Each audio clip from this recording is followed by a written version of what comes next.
Welcome to Eklavya Snatak and I am Sachin. And in today's video, we are going to discuss the topic changes in the post-Gupta period characterizing early medieval.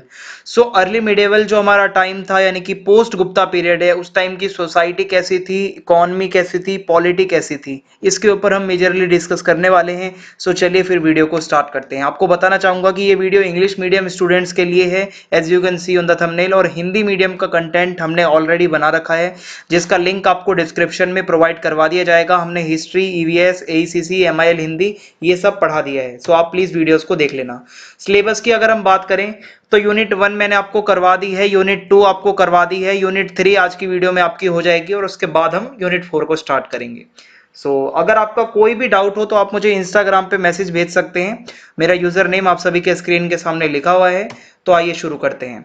Introduction के साथ अगर हम शुरू करें तो historian realised very early that the medieval period in Indian history began well before the Muslim rulers of the Delhi सल्तनत.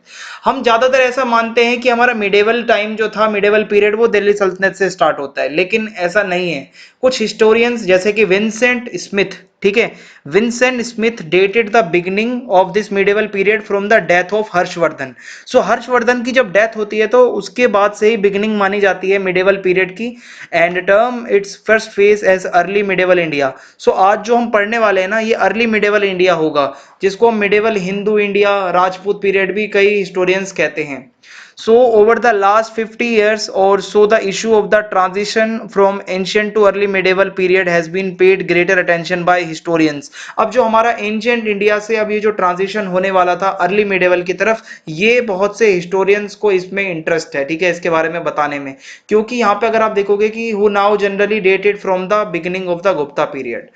However, they do not always agree with each other and have debated several issues. बहुत सी बातों पे historians आपस में debates करते हैं. These में be called the debates over Indian feudalism. अब ये फ्यूडलिज्म शब्द क्या है ये आपको पता होना चाहिए, क्योंकि इंडियन फ्यूडलिज्म के ऊपर बहुत सी डिबेट्स होती हैं, बहुत सी बुक लिखी गई इंडियन फ्यूडलिज्म इन मतलब अर्ली मिडिवल पीरियड वगैरह, ठीक है. अब ये फ्यूडलिज्म क्या है इसको देख लेते हैं हम एक बारी. फ्यूडलिज्म इन इंडिया, ये वैसे तो ये यूरोपियन कंटेक्स्ट में ज्यादा यूज होता है वर्ड, लेकिन इंडिया में क्या है, it refers to the social structure, ठीक है. सोशल स्ट्रक्चर जो था, जो कि हमें बताता है गुप्ता एम्पायर से लेकर मुगल एरा तक का, ठीक है, 16 सेंचुरी तक का जो सोशल स्ट्रक्चर था वो फ्यूडलिज्म के अंडर आता है. Along with the Guptas it was the Kushanas. Gupta के साथ साथ जो कुषाण थे उन्होंने भी ये फ्यूडलिज्म को इंट्रोड्यूस किया. although the term feudalism is more associated with the social structure, okay, जैसे कि आप जानते हो कि फ्यूडलिज्म जो टर्म है ये सोशल स्ट्रक्चर से ज्यादा जुड़ी हुई है. There were remarkable similarities between Indian and European feudalism. बहुत सी ऐसी सिमिलैरिटीज थी इंडियन फ्यूडलिज्म में भी और यूरोपियन फ्यूडलिज्म में भी, क्योंकि हमारे यहाँ भी सोशल स्ट्रक्चर था भाई, आपको पता ही है कि हमारा कास्ट सिस्टम चल रहा था, और कुछ इसी तरीके से यूरोप के अंदर भी भाई वहां पे डिवाइडेड थे, अगर आप देखोगे 3 क्लासेस थी अलग अलग. ये हो जाएगा. Indian feudalism was a society that made up the social structure of India until the start of Mughal rule in India. Guptas and Kushans introduce the feudal system in India. ये मैंने आपको बता दिया है. अब हम स्टार्ट करते हैं with the topic polity. Polity कैसी थी उस टाइम की. डिसेंट्रलाइजेशन के ऊपर बहुत डिबेट होती है. कोई कहता है मौर्यंस ने ज्यादा डिसेंट्रलाइजेशन किया हुआ था, कोई कहता है कि मौर्यंस बहुत ज्यादा सेंट्रलाइज थे, यानी कि राजा के पास ही सब कुछ था. कोई कहता है गुप्तास जो थे, ठीक है, वो काफी ज्यादा इनका जो किंगडम था वो डिसेंट्रलाइज था, यानी कि इन्होंने जो पावर्स थी वो लोकल लेवल पे बहुत ज्यादा मतलब डिसेंट्रलाइज कर रखी थी. अब एक चीज और यहाँ पे हमें देखने को मिलती है, the trend of the royal titles. Okay, nature of royal titles, यानी कि पहले के जो किंग्स होते थे वो इतने ज्यादा मतलब खतरनाक टाइटल नहीं रखते थे जितने अब ये मतलब होने लगे थे. महाराजा, ठीक है, एंड द महाराज धीराज, ठीक है, और Maharaja Dhiraj in most of the inscriptions जो है मतलब जो हमें मिलते हैं चंद्रगुप्त सेकंड के टाइम से, वो हमें और भी बहुत सी चीजें लिखी हुई मिलती हैं, जैसे कि परम भद्र का महाराज धीराज, ठीक है, यानी कि the most excellent great God. ऐसे ऐसे टाइटल्स ये लोग रखते थे. भद्रक महाराज राज धीराज, ठीक है. महाराज अधिराज, ये ऐसे बड़े बड़े टाइटल्स रखे जा रहे थे, the supreme of all kings. So about the same time the Maitraka ruler Dharasena fourth, ठीक है, मैत्रक मैंने पीछे आपको पिछले यूनिट में पढ़ाया था इनके बारे में। So the Maitraka ruler Dharasena fourth, जिसका टाइम यहाँ पे लिखा हुआ है, a powerful regional king of Saurashtra, Saurashtra के ये किंग थे, though a lesser potentate than Harsha, added two more and equally high sounding titles. इन्होंने भी दो टाइटल्स रखे हुए थे, परमेश्वर यानी कि the supreme god, and the Chakravartin, ठीक है, यानी कि द यूनिवर्सल एम्परर। सो ये इन्होंने दो टाइटल रखे हुए थे। The Chalukyas of Badami called themselves variously Maharaja, Parameshvara, Rajadhiraja, ठीक है, परमेश्वर, मोस्ट एलोबरेटली महाराज अधिराज, परमेश्वर, परम भद्रक, ये अलग अलग टाइटल्स अब ये रख रहे थे। So the 7th century Pallava ruler Narasimhavarman, ठीक है, अगर यहाँ पे देखोगे कि नरसिम्हवर्मन सेकंड जो थे, इन्होंने भाई 250 टाइटल्स रखे हुए थे, ऐसा माना जाता है। सो among other things he was called Rajasimha, यानी कि लायन अमंग किंग्स, या शंकर भक्ता। अब यहाँ पे देखो कि थोड़ा रीजनल कनेक्शन हो गया है यहाँ पे, ठीक है, रिलीजियस कनेक्शन हो गया है। एंड आगम प्रिय, यानी कि lover of Shaivite scriptures called आगम, ठीक है। और unlike the ancient Kings of India, भाई एंशियंट किंग्स जो थे ना वो इतने ज्यादा नहीं रखते थे, मतलब टाइटल इतने भयंकर। So the paramount imperial sovereigns of early medieval period like the Chalukyas and the Vardhanas did not directly administer their entire domain, ठीक है, dominions with the help of officials, but only the central part of it. So यहाँ पे अगर आप देखोगे कि early medieval period के अंदर जो चालुक्यास एंड वर्धन, जो ये जो लोग थे, ये डायरेक्टली, मतलब आप देखोगे कि सारे जो इनका जो पूरा एक एरिया था वो उस पर डायरेक्टली नहीं था इनका, ठीक है। यहाँ पे क्या था कि ऑफिशियल्स की हेल्प थी, ठीक है, but only the central part of it जो है मतलब वो इनके कंट्रोल में था। So for the rest they ruled through their overlordship over a host of lesser kings. और बाकी के जो एरियाज होते थे वहां पे कौन रूल करता था, भाई एक ये सबॉर्डिनेट किंग्स वगैरह जो होते थे उनको रख लेते थे, और किंग्स भी हायरार्की में होते थे, छोटे किंग, ठीक है, बिग किंग, छोटे, फिर उसके बाद चीफटेंस होते थे, ट्राइबल लीडर्स होते थे। सो इन्होंने अलग अलग जो थे ऐसे डिवाइड कर दिया था पूरे इसको रूल को ही। So this structure did not prevail, so this structure did not prevail only in the biggest states of the times. ये सिर्फ बड़े स्टेट्स तक नहीं था, यहां तक कि ये एग्जिस्ट करता था स्मॉलर स्टेट्स में भी। So these subordinate kings of the paramount sovereign the Parama Bhadraka Maharaja Dhiraj were often known collectively by the term samanta. अब ये जो छोटे मोटे किंग्स होते थे ना, सबॉर्डिनेट किंग्स, इनको सामंत भी कहा जाता था। सो सामंत वाज एन ओल्ड वर्ड, सामंत एक पुराना वर्ड था, बट अर्लियर ये सामंत वर्ड का मतलब मीनिंग कुछ और था, यानी कि नेबर या neighbouring king, but now the word samanta means subordinate king. Okay, आपको समझ में आ गया होगा। So in the Madhuban copper plate inscription of Harsha for instance it is in this sense that a person named Ishvara Gupta is called as samanta Maharaja. So एक inscription मिलता है, Madhuban copper plate inscription है ये, और इसके ऊपर जो लिखा हुआ है, एक नेम लिखा है ईश्वर गुप्त, जिसको सामंत महाराज कहा गया है। सो हो सकता है ये सबॉर्डिनेट किंग रहे हो। So in contemporary literature also we get numerous references to the political importance of these samantas. So बहुत से लिटरेचर में भी हमें ये जो सामंत होते हैं ना, इनकी पॉलिटिकल इंपॉर्टेंस पता चलती है।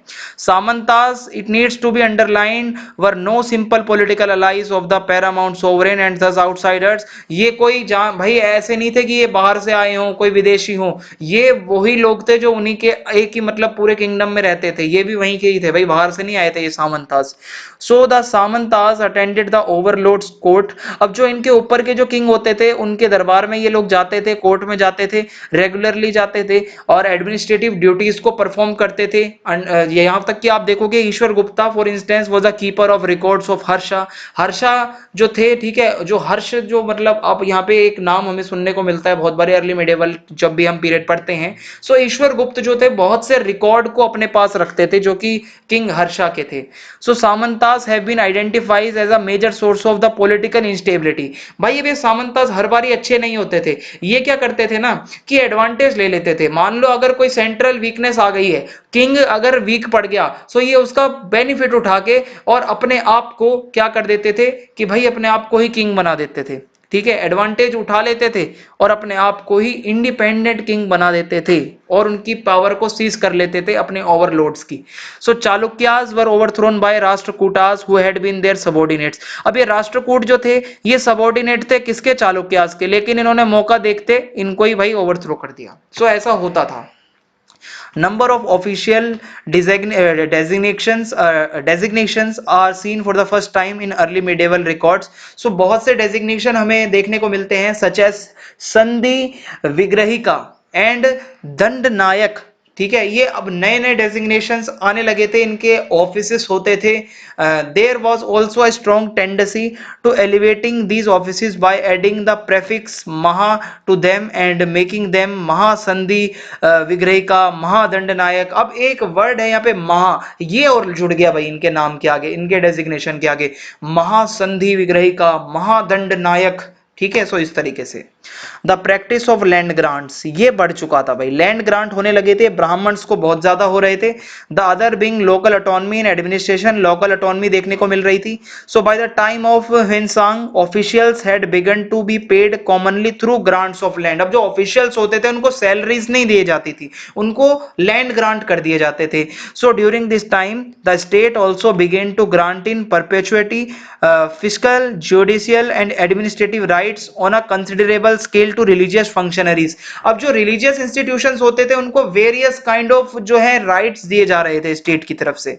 सो in ancient India the committees और person supervising local government were appointed by the state. State जो है ना वो कमिटीज को अपॉइंट करते थे। So in South India local assemblies were there, okay, existence थी भाई from the late 8th and early 9th centuries. हम इंस्क्रिप्शंस पढ़ते हैं, सो तीन टाइप की असेंबलीज हमें मिलती है। एक तो है उर का मतलब था ये नॉन ब्राह्मण असेंबली होती थी, सभा यानी कि assembly of Brahmans, and nagaram generally mercantile corporations. ठीक है, तो ये तीन तरीके की असेंबली थी जो हमें इंस्क्रिप्शंस में पढ़ने को मिलती है। So as to the rest of India, a 4th century record from Andhra Pradesh, Andhra Pradesh से हमें एक 4th सेंचुरी के रिकॉर्ड मिलते हैं जो कि हमें विलेज ऑफिशियल्स के बारे में बताते हैं। विलेज हेडमैन भी हुआ करते थे, जैसे कि ग्राम भोजक, ग्राम युक्तास, ठीक है, ये हो जाएगा ग्राम कुटास। सो उसके बाद है नोट एवरीथिंग वाज ट्रांसफॉर्म्ड, हर चीज नहीं बदल रही थी। However and we must be careful when tracing the transition from the ancient to early medieval times. अब ये ट्रांजिशन पीरियड था, ठीक है, अर्ली मिडिवल में हम आ रहे थे एंशिएंट टाइम से। So to note that administration continued to bear many similarities to earlier practices. देखो हर चीज नहीं बदल रही थी, कुछ कुछ ऐसी प्रैक्टिसेस अभी भी थी, ओके, जो कि सिमिलर थी जो पुराने रूलर्स थे उनके, like Ashoka. Harsha is said to have built rest houses for travelers in his kingdom. So Harshvardhan जो है यहाँ पे उन्होंने भी अपने रेस्ट हाउस बनाए थे ट्रेवलर्स के लिए, जैसा कि अशोक ने किया था। So in his kingdom he built some of the rest houses. So just as Ashoka undertook a regular tour of his realm, अब जो अशोक थे वो लगातार टूर करते रहते थे अपने पूरे एरिया में। So इसी तरीके से हमें यहाँ पे पता चलता है कि हर्षवर्धन जो थे वो भी अपने वहां पे डोमेन्स में टूर करते रहते थे। So ये similarities भी थी। So they think that if the king had to do all this himself, he was behaving more like a royal inspector. So कुछ historians कहते हैं कि अगर किंग्स खुद ही हर जगह इंस्पेक्शन कर रहे हैं, so it means there is lack of यहाँ पे आप देखोगे ब्यूरोक्रेसी, यानी कि प्रॉपर एडमिनिस्ट्रेटिव मशीनरी नहीं है, जब तो किंग्स को खुद जाना पड़ रहा है। In other words Harsha relied more on personal supervision. जो हर्षवर्धन थे उनके टाइम पे पर्सनल सुपरविजन पे ज्यादा उनको रिलाई होना पड़ रहा था। सो ये हमें यहीं से पता चलता है ना कि एक ऑर्गेनाइज्ड ब्यूरोक्रेसी नहीं थी। okay, in a contradictory move when the king's officials are seen to be doing the state's work। अब भाई किंग्स के जो ऑफिशियल हैं वो बहुत जगह स्टेट का वर्क कर रहे हैं। सो ऐसा पता चलता है कि गुप्ताज ने क्या करा था, अपना सारा काम भाई खुद करने की बजाय उन्होंने अपने ऑफिशियल्स के ऊपर छोड़ रखा था। So now if you talk about economy, so हम देखते हैं कि इकोनॉमी में भी कुछ चेंजेस आए। So during the post Harsha period the literary and inscriptional evidences जो हमें मिलते हैं वो हमें बताते हैं कि एग्रीकल्चर, ट्रेड और इकोनॉमी में काफी ज्यादा यहाँ पे हुआ भाई, कुछ चेंज आया। The early Arab writers also refer to the fertility of the soil and the rich cultivation अच्छा हो रहा था, एग्रीकल्चर अच्छा चल रहा था। Literature like Abhidhana Ratnamala mentions that the soil was classified variously as fertile. So मिट्टी का भी क्लासिफिकेशन होने लगा था, बैरन, डेजर्ट, एक्सीलेंट, अलग अलग तरीके से जाना जाता था। It is also mentioned that different kinds of fields, अलग अलग तरीके की फील्ड भी सिलेक्ट की जाती थी अलग अलग क्रॉप्स के लिए। So in the field of industry the oldest one is that of textile. Textile सबसे पुरानी इंडस्ट्री थी। The profession of weavers, dyers, tailors etcetera इसमें आते थे, is mentioned by the contemporary literature, जो हमें पता चलता है। Working in metal was also very popular during this period and some centres of metal industries were famous. ठीक है, सौराष्ट्र यानी कि Gujarat was famous for its bell metal industry, while जो वंगा है यानी कि बंगाल, वो टिन इंडस्ट्री के लिए फेमस था। So the trade with the South Asia, ठीक है, South East Asia during post Gupta age registered a significant increase. Increase होता है ट्रेड में साउथ ईस्ट एशिया के साथ। The Arab, Chinese and Indian sources mention the flow of trade between the East and West. East और West का जो trade था वो इंडिया से होते हुए होता था। सो इंडिया एक्सपोर्टेड, अब देख लो भाई क्या क्या एक्सपोर्ट करता था इंडिया उस टाइम पे। Sandalwood, pearls, camphor, cotton, metals, precious and semi precious stones, ठीक है, स्पाइसेस भी जरूर होंगे। एंड द इंपोर्टेड आइटम्स की बात करें तो मेजरली हॉर्सेस होते थे, एंड ये हॉर्सेस जो थे वो सेंट्रल और वेस्टर्न एशिया से आते थे। ओके, और श्रेणीज जो थी या गिल्ड थी वो भी बहुत ज्यादा इंपॉर्टेंट थी पोस्ट गुप्ता एज तक भी। Now if you talk about society, so society में तो बहुत ज्यादा चेंज आया था। Jati was the basic unit in the caste system. हर किसी की अपनी एक जाति होती थी, ठीक है, अलग अलग ग्रुप थे, ठीक है। Members of a jati marry within and are not outside their jati. जाति का अगर कोई है तो वो अपनी जाति में ही शादी करेगा, दूसरी बाहर की जाति से शादी नहीं कर सकता था। चार वर्णास अभी भी एग्जिस्ट कर रहे थे, ब्राह्मण, क्षत्रिय, वैश्य, शूद्र। लेकिन जो शूद्र है इसके कंडीशंस में यहाँ पे कहीं ना कहीं थोड़ा सा सुधार आया। सो क्या आया आइए देखते हैं। Large parts of India continued to remain covered with forest. देखो, फॉरेस्ट पूरा एरिया था हमारा ज्यादातर उस टाइम पे, in which small scattered groups of hunter gatherers. भाई इन फॉरेस्ट में ये हंटर गैदरर्स रहते थे, ट्राइबल पीपल रहते थे, ठीक है, जो कि पेस्टोरलिज्म प्रैक्टिस करते थे, एग्रीकल्चर करते थे। For instance southern Andhra Pradesh को जो है बताया गया काफी पॉपुलेटेड जंगल टेरिटरी थी भाई ये, ठीक है, जो कि काफी हाईवे मैन थे वहां पे। As you know each varna was associated with some specific functions. देखो भाई हर वर्ण का अपना एक काम था। ब्राह्मण था तो उसका काम था भाई मतलब जितना भी रिलीजियस काम है वर्शिप वगैरह का और वो सब ब्राह्मण करते थे, यजनास वगैरह का। वहीं क्षत्रियास का काम था वॉरफेयर में जाना, और जो वैश्यास थे वो एग्रीकल्चर वगैरह में लगे रहते थे। शूद्रास का काम था सभी को सर्व करना। लेकिन लेकिन लेकिन agriculture which was considered earlier generally the work of the Vaishyas now comes increasingly to be seen as the occupation of Shudras. ये सबसे बड़ा चेंज था कि अब एग्रीकल्चर शूद्रास भी करने लगे थे, जो कि पहले नहीं होता था। सो उसके बाद है although the practice had been earlier, जो जानी जाती थी अनटचेबल, वो मतलब बहुत ज्यादा अब ये मतलब जो केसेस थे वो बढ़ रहे थे। The number of untouchable caste जो था वो भी बढ़ा, and but untouchability increase and there was also an increase in the number of untouchable caste. ठीक है, ये मैंने आपको बता दिया है। The growth of the feudal society, अब देखो फ्यूडलिज्म की ग्रोथ हो रही थी। सो ऐसे में फ्यूडलिज्म की जब ग्रोथ हुई तो किंग की पोजीशन जो थी वो वीक हो गई, एंड वो ज्यादातर अब डिपेंड रहने लगा फ्यूडल चीफ्स के ऊपर, सबऑर्डिनेट किंग्स के ऊपर। और यही सबऑर्डिनेट किंग्स बहुत बारी धोखा करके और अपने आप को इंडिपेंडेंट रूलर बना देते थे, जैसा कि हमने पीछे राष्ट्रकूट्स के बारे में देखा। So the domination of the feudal chiefs become dominant which resulted into the weakening of the village self government. So इस तरीके से है।